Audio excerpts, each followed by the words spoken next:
We are extremely concerned, as should be all countries around the world, that China is choosing to act arbitrarily. This is something that everyone should be alert to, and certainly something we as a government take very seriously and will continue to engage strongly with China on. Canada is condemning the death sentence of a Canadian in China. Robert Schellenberg was convicted of smuggling drugs in that country.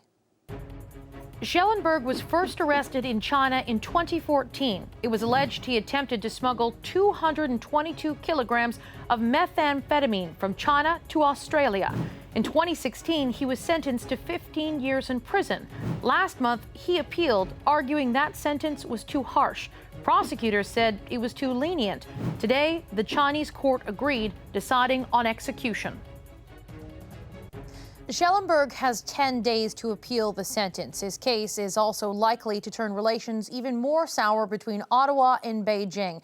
They've deteriorated ever since Canada arrested Huawei CFO on a request from U.S. authorities. The CBC's Evan Dyer is joining us now. You're covering this today. Evan, should the government see this sentencing as linked to the Huawei dispute? Well, all the China experts that we're speaking to certainly do see it that way. You know, it's not unusual for China to sentence drug dealers to death, and this is a serious drug trafficking case. 222 kilograms of methamphetamine that Schellenberg is accused of trafficking. A Chinese citizen caught with that kind of quantity in that kind of case might well expect to be executed. But there are some unusual features that China experts are pointing to. One is that it's a Westerner. And China has executed, for example, a British citizen a few years ago for drug trafficking. It does happen, but it's uncommon, particularly when the person is not a dual national, as is the case here. Schellenberg is not a Chinese citizen. And then another thing is that they changed the original sentence on appeal. So there was an appeal process initiated, we understand, by Schellenberg himself, but it's still unusual, we're told, for a court to go back and alter a custodial sentence and make it into a death sentence when no new evidence has been presented and there's no suggestion that the lower court made any errors. So we spoke to Steve Tsang, who heads the China Institute at the University of London School of Oriental and African Studies, and he says he certainly sees this as linked. Let's watch it. It does appear as if it is more politically driven than purely a matter of procedure, or that new evidence have come to be known. The Chinese government has not officially linked this case to the case of Madame Meng in Vancouver, but it is giving the impression that it is linked to the detention of Madame Meng in Vancouver. And one of the reasons that he says that is that China has not issued a denial. And if we think back to the case of the teacher, Sarah McIver, who was detained and then released, China went out of its way to say, no, don't make a link here. They've said that for all of the cases, the Kovrig case and the Spavor case as well. But there was clearly a difference in the way that they were saying it about Sarah McIver. But there's no denial here. And Guy Saint-Jacques, Canada's former ambassador to China, pointed out another thing, which is that they invited foreign media into the hearing, which is very unusual in China. So they wanted it to be seen, shown, and reported around the world. How likely is it that this sentence is going to be carried out? Well, I think if indeed it is as closely tied to the Meng case as people seem to be suggesting, then the outcome of this case probably depends heavily on the outcome of the Meng case.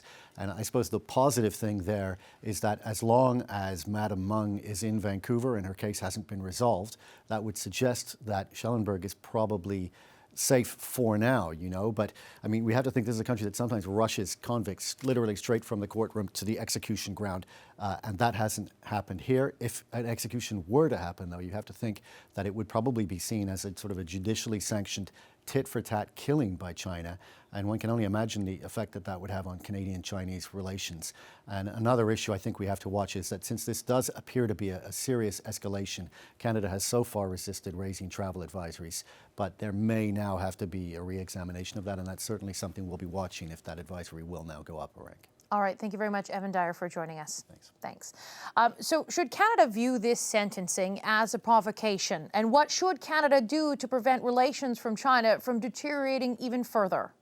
Yves Tebergen is a professor of political science at the University of British Columbia and a distinguished fellow at the Asia Pacific Foundation of Canada. He joins me now via Skype from Main Island, British Columbia.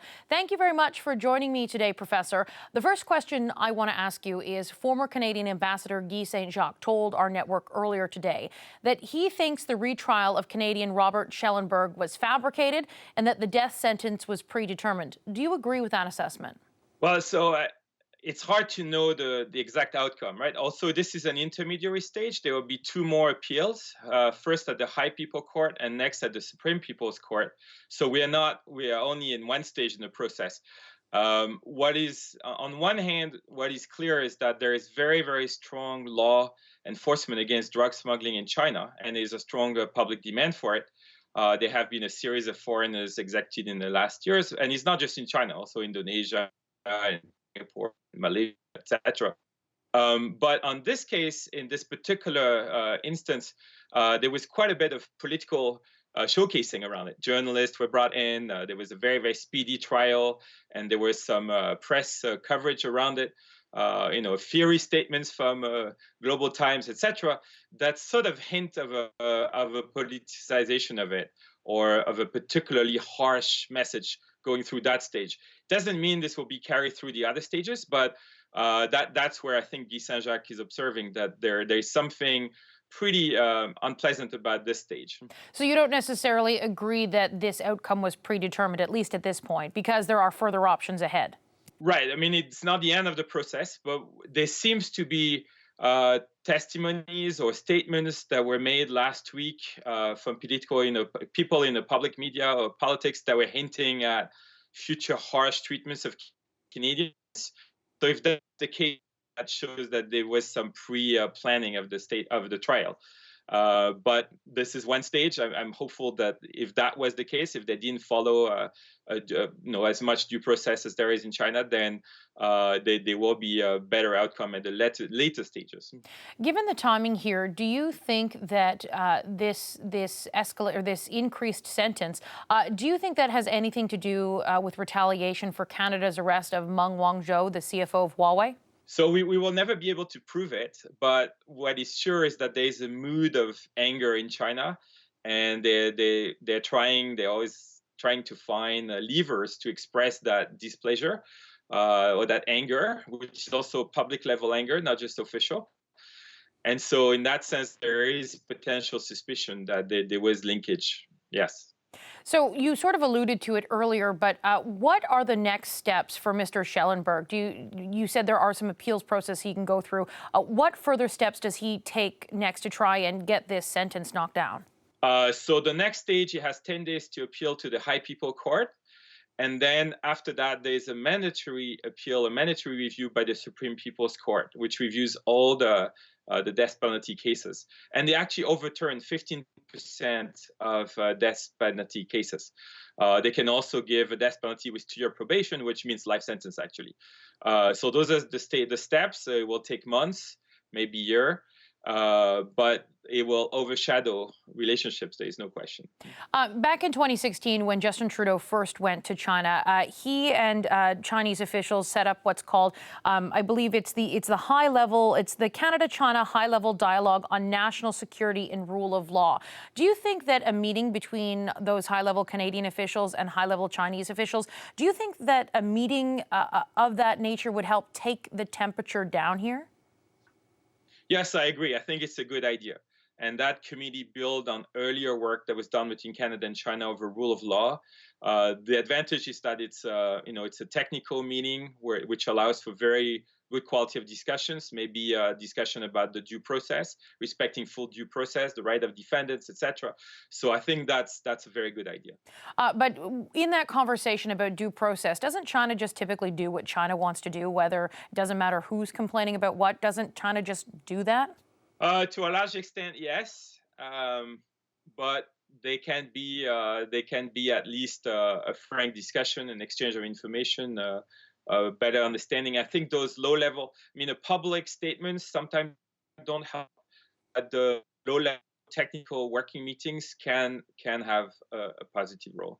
My next question has to do with the case of Michael Kovrig. He is the former Canadian diplomat who was arrested, and we learned about his case before we learned of Michael Spavor. On Friday, the Prime Minister kind of dropped something that none of us were expecting, saying that accused China of violating the principles of diplomatic immunity, even though when we had asked the government previously whether Mr. Kovrig was traveling on his diplomatic passport, the answer had been no.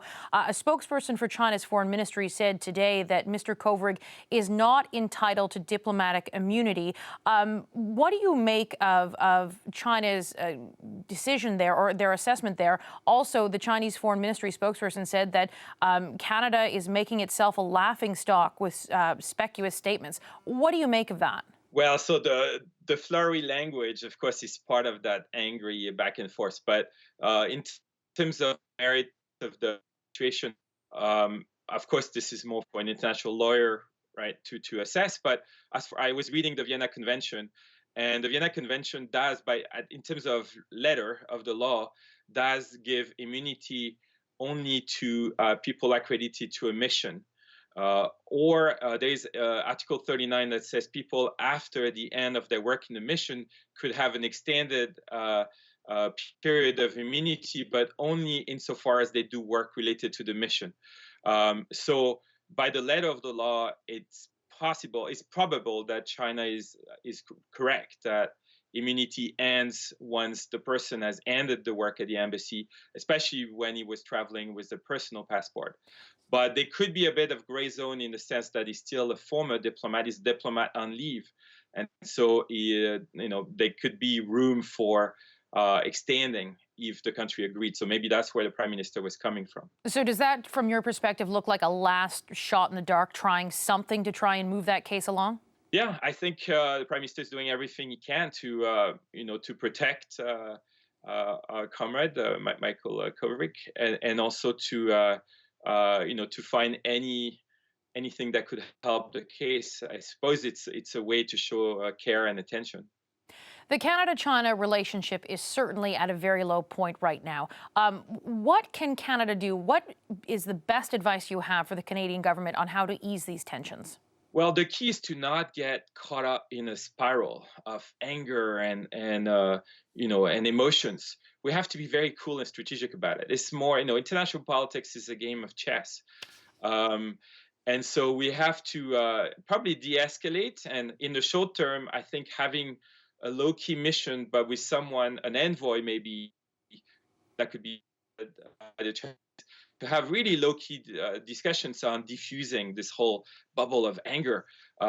Any statement on one side that's quite emotional leads to another one on the other side, and then the public gets inflamed. That's not helpful. So I'm hoping that we can find a way to take it in a more strategic way. Then after that, a lot will depend on what the court does in Canada. So in terms of the Meng cases in the court, the case remains complicated because it's rare to have a case of request of extradition based on unilateral sanctions by a country, in the case on Iran here, where the sanction law is different, etc. So the case is uncertain, but the key is to follow the due process while finding ways that these emotions and all the language. All right, Professor Terburgen, thank you very much for your time today. Thank you. It's a pleasure.